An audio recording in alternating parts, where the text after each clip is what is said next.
안녕하세요. 크리스천 영상학교 논현아 심목사입니다. 오늘은 12월 3주 영상학교 훈련 내용에 대해서 말씀드리겠습니다. 몇십 년 전 계룡산 자락에서 계룡산의 모든 신에게 지성을 드리면서 가족의 안위를 빌던 한 흑수저 집안에서 예수의 예자도 몰랐으면서 술김에 하나님께 기도했다가 응답을 3번이나 받는 바람에 누가 뭐라 하지도 않았는데 하나님께 코가 끼어서 기독교인이 된 사람이 있었습니다. 그런 대학을 졸업 후에 학군 장교로 군대에 들어가서 그의 본직에 충실하기보다는 비오큐 귀신이라 부리면서, 비오큐는 독신 장교 숙소를 얘기합니다. 불리면서 하루 10시간 빡세게 공부하였고, 아름다운 아내를 만나 결혼하고 나서 교회에 출석하였습니다. 하나님으로 둔갑시킨 만물을 섬기며 내 입을 크게 열라 내가 채우리라라는 성경 구절에 열광하면서 출세를 향하여 나아가다가 빛의 속도로 망했습니다. 자신의 삶에 뭔가 문제가 있는 것이 분명했기에 그는 성경을 뒤지면서 하나님의 뜻을 찾기 시작했고, 하나님의 이름을 부르며 기도하기 시작했습니다. 그렇게 세월이 흘러서 기도한 지 11년 차가 되었을 때 돌아다니며 전심으로 하나님을 찾는 자를 찾으시는 성령께서 말씀을 하시기 시작했고, 3년간의 본질적인 사역으로 부르심을 위한 훈련을 받은 후에 지금의 충주 영성학교를 시작하게 되었습니다. 영성학교의 모든 훈련 방식은 그가 그동안 하나님과 동행하며 시행착오를 거치면서 그의 삶에 녹아진 영적 습관이며, 그에게 직접 훈련받은 코치들이 하나님을 만나는 방법을 성령의 지혜 가운데 훈련생에게 개인 맞춤 코칭을 해주고 있습니다. 이 이야기는 저에 대한 얘기인데, 우리 훈련 후기를 쓰는 우리 코치님께서 저를 제3자 관찰자 입장에서 쓴 것인데 제가 읽어드리니까 좀 뻘쭘하긴 하네요. 우리의 목표는 기도의 일꾼과 악한 영들과 일당백으로 싸워 이기는 정의용사를 배출시켜 가정을 구원하는 사역을 하는 것이죠.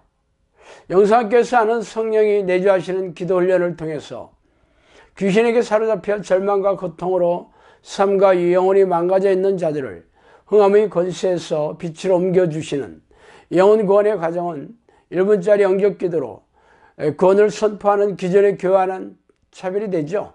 성경에는 기적이 일어났다 하더라는 식으로 지식을 전달하거나 며칠 작정하고 올라가서 응답을 받아내는 것이 아니라, 하나님을 부르면서 하나님과의 관계가 회복되고 영혼이 회복되면서 하나님을 부르면 그 기적이 내게 일어나네 라며 경험하고 믿어지는 것도 기존 교회나 기도원과 차별이 됩니다. 그리고 나아가서 이러한 하나님의 기적을 땅에 풀어놓는 정의용사를 배출하고자 하는 목적도 다른 교회와는 차별이 된다 할 수 있죠. 분별은 각자 하시기 바랍니다. 자, 먼저 본을 받아라 라는 주제를 생각해 봅시다. 영상학교의 기도 방식은 크게 두 가지를 훈련합니다. 첫째는 온종일 기도하는 생각으로 가득 차 있는 것을 훈련하는 것입니다. 이를 위해서는 기도를 삶의 우선순위에 두고 기도에 방해되는 모든 것을 가지치게 해야 합니다. 그것이 사역이라 할지라도 기도에 방해가 되면 하지 않는 것이 제가 하나님께 인정받은 비결입니다. 사역자이지만 신방도 가지 않으며 예배에 성공해야 한다며 성도들을 예배행위에 몰아넣지도 않습니다. 영상학교에서 드리는 예배는 일요일 단 한 번뿐입니다. 성도들의 머리를 돈으로 계산하고 있는 사역자라면 상상할 수도 없는 일이죠. 오직 하나님을 만나는 방법을 가르치고 훈련시키는 것에 모든 것을 집중합니다. 기도하는 사람은 하나님을 만나는 이 시간을 사모하고 즐깁니다. 하나님께서는 그런 자에게 아무것도 부럽지 않게 만들어 주시죠. 기도하기 전과 후가 확실합니다.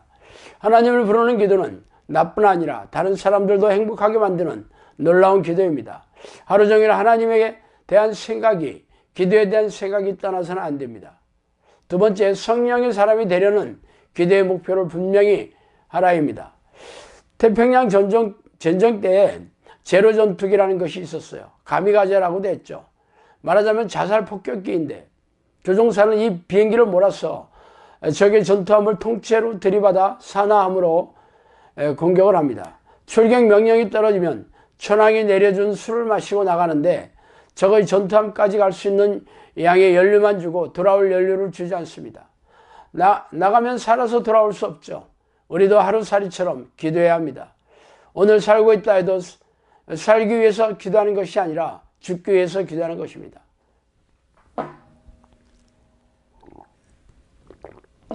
영성학교가 농가주택에서 시작된 지 몇 개월 되지 않았어.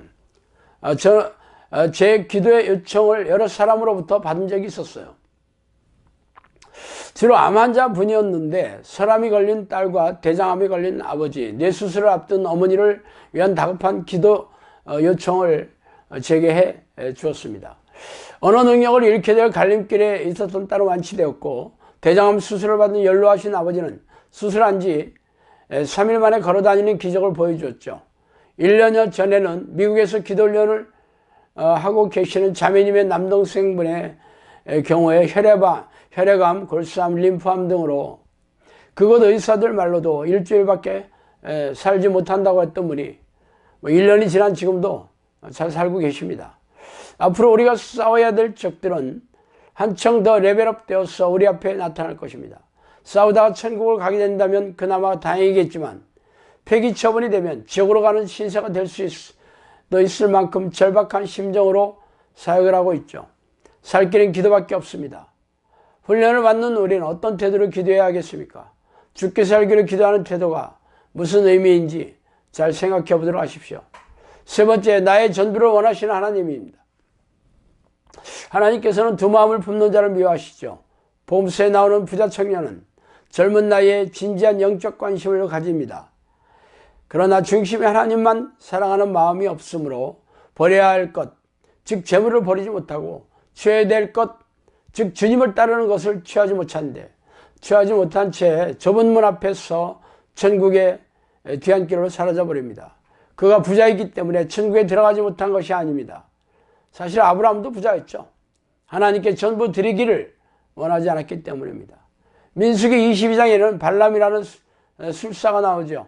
모압왕 발락이 이스라엘 백성을 저주하기 위해 사수를 하는 발람을 부르는데 겉으로는 하나님께 물어보고 하나님 뜻대로 하겠다고 하지만 그의 속내는 완전히 순종하려는 마음이 없고 하나님을 귀신 대하듯 합니다. 자신의 입으로는 이스라엘을 축복하시는 하나님의 분명한 뜻을 알고서도 발락이 주고자 하는 재물이 눈이 어두워 하나님이 가만 계시면 저주를 할 의향으로 발락과 함께 갑니다. 그를 죽이시려는 천사를 본 나귀에 의해 죽임을 면하고 하나님이 주시는 대로 이스라엘을 축복하지만 그는 끝까지 탐욕을 버리지 못합니다.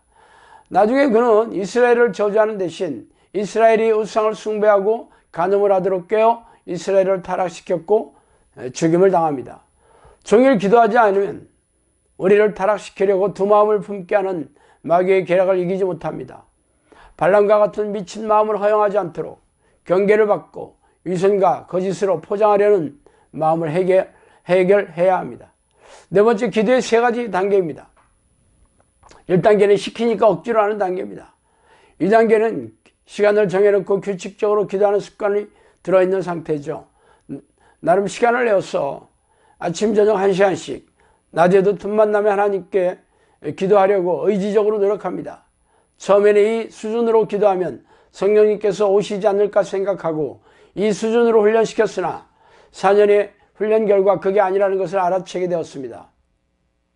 그래서 지금은 제가 하는 자세를 그대로 본받아 훈련하고 온종일 기도하는 수준으로 기도하는 훈련을 시키고 있죠. 그 수준이 어느 정도냐면 몸이 자동으로 반응하는 수준으로 훈련하셔야 합니다. 그게 3단계입니다. 의지적으로 하는 수준에 머무르는 것이 아니라 의지와 상관없이 몸이 자동으로 반응해서 기도하고 있는 수준으로 하는 것이죠. 처음에는 잘 안 되기 때문에 철저하게 싸워야 합니다. 아브라함에게 요구하시는 잣대나 사무엘에게나 요구하는 잣대나 저에게 요구하는 잣대나 우리에게 요구하는 잣대는 동일합니다. 하나님을 부르는 것이 세상에서 가장 기쁜 수준으로 하는 것이죠. 의지적으로 훈련하는 수준을 넘어서게 되면 기도 시간에 터보 엔진을 달아놓는 것 같은 느낌입니다. 틈만 나면 아무 생각 없이 기도하고 있어야죠. 어떤 뉴스가 뜨는지, 정치적으로 무슨 일이 생기는지, 기도에 방해되는 모든 것을 철저히 가지치기 하셔야 가능합니다. 이 수준이 되기까지 훈련하시기 바랍니다. 다섯 번째, 기도의 열매, 하나님을 닮는 것입니다. 기도 훈련이 잘 되고 있는지 아닌지는 기도할 때의 느낌이 아니라 기도의 열매를 보아야 합니다.